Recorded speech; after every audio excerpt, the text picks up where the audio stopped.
Good morning, students. In the previous session, we have seen the definition for Gauss's law and application of Gauss's law, that is deriving the expression for the electric field intensity and electric flux density with the application of Gaussian cylinder, that is Gauss's law. In this, we are going to see the Gauss's law proof and application of Gauss's law in differential volume element. Previously, we have seen the application of Gauss's law with respect to line charge element and surface charge element. In this class, we are going to focus on the differential volume element, where we are going to arrive the expression for divergence theorem also. So here Gauss's law proof. What Gauss's law states, the electric flux density coming out from any closed surface is equal to the charge enclosed in that surface. So we have to prove that. In this, first we need to consider a differential surface area. So here we are going to consider a differential surface area at point P specified with a term called ds. In this, the direction, suppose if you are assuming the point to be here, the direction of the electric flux density will be the normal to the surface, and it is represented with a letter called d vector. Considering it in the spherical coordinate system. Why? Because the analysis has to be extended towards the volume charge density in the application of your Gauss's law. So the radius of the sphere is going to be a meter. Now here the direction D is all along your AR vector, which is normal to your DS vector at any point. Wherever you want, you can consider the point, and that is going to be your differential surface area. The D vector is going to be normal with respect to the unit vector specified with the term called AR vector. So in spherical coordinate system, ds normal to the radial direction AR can be written as ds is equal to r square into sine theta d theta into d phi, which is equal to sine theta into d theta. So this is your differential surface area. Differential surface area along theta and phi it is available. So along your r axis direction, and all this formula we have discussed already. And this could be written as ds vector is a square sine theta d phi into ar vector. Now the d vector, that is normal to the vector, it is normal to your ar vector, d vector is available, right? So to the point charge is given as q divided by, it is nothing but your electric flux density, q divided by 4 pi r square. So here q divided by 4 pi, in the place of r you have to replace it with a. Why? Because the radius of the sphere is going to be a meter. We can write d dot ds is equal to the surface area, and here it is going to be make an angle of theta. Therefore d vector ds into cos theta. Theta is nothing but the angle between d and ds. So we can write d is equal to q divided by 4 pi a square. ds vector as a square sine theta d phi. This is going to be your area at theta is equal to 0. So when you substitute it, you will get d dot ds is equal to q divided by 4 pi a square sine theta d phi into cos 0. So after this, after simplifying, we'll get the angle, we'll get it as d dot ds is equal to q divided by 4 pi sine theta d into d phi. So when you simplify this particular equation, you will get psi is equal to q. This is your Gauss's law proof. Next, application of Gauss's law in case of your differential volume element. So when you consider the diagram, it is a cubical face. Y-axis, towards the y-axis you are considering a differential elemental length delta y. Towards z-axis, the differential elemental length is going to be delta z. Towards x-axis, the differential elemental length is going to be del x.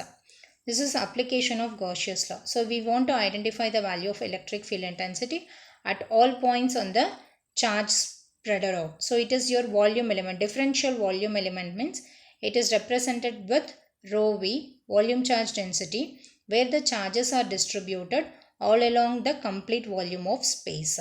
So if you consider a differential volume element, then you will get rho v is equal to dV, and the charge distribution will also be differential.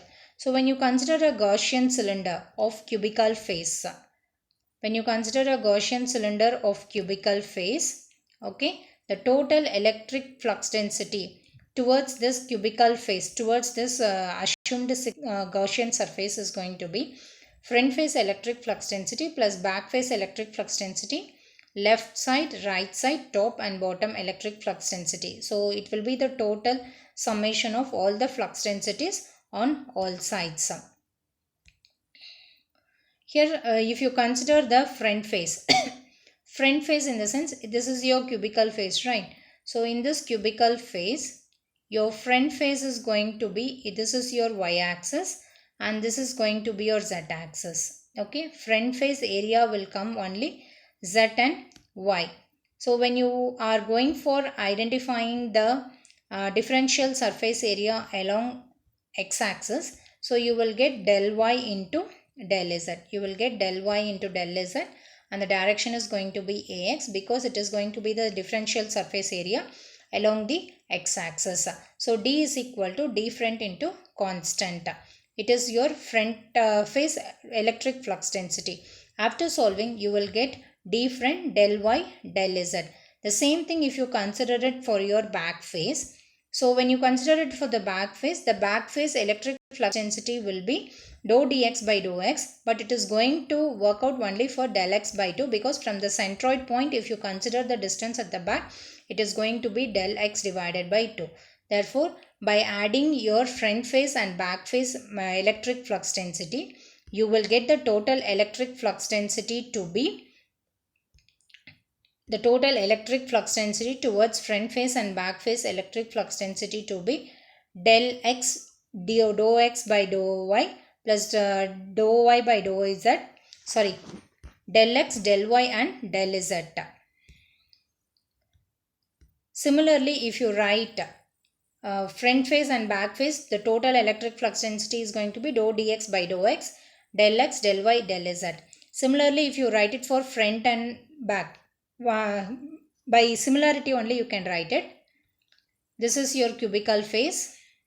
So in a cubical phase, del y, del x, del z. So front and back phase, if you consider, you are getting dou dx. It means that front and back phase is going to be, area is going to be del y and del z. Therefore, the value of flux density will be along your z axis direction. So you will get dou dx by dou x. Suppose if you write it for left and right, that is side faces, if you write, the side faces will accommodate x and z axis. So in y axis, the field intensity will get xz. So dou dy by dou y, del x, del y and del z.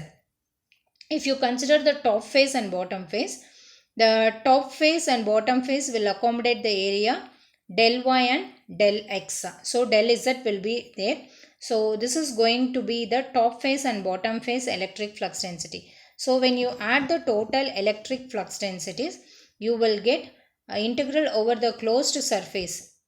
Integral over the closed surface is equal to the electric flux density over the closed surface is equal to the total charge enclosed in that surface, which is equal to dou dx by dou x plus dou dy by dou y plus dou dz by dou z into del v. Del v is nothing but del x, del y and del z. This is nothing but your divergence. Divergence is defined as the vector operator that operates on a vector field and produces a scalar field, giving the quantity of vector field source at each and every point. So divergence of any vector flux density is defined as the outflow of flux in the closed surface area per unit volume as the volume shrinks to 0. So this is the definition for the divergence. It is nothing but the outflow of flux from a closed surface area per unit volume as the volume tends to 0. It is nothing but divergence of any vector flux density. Thank you, students.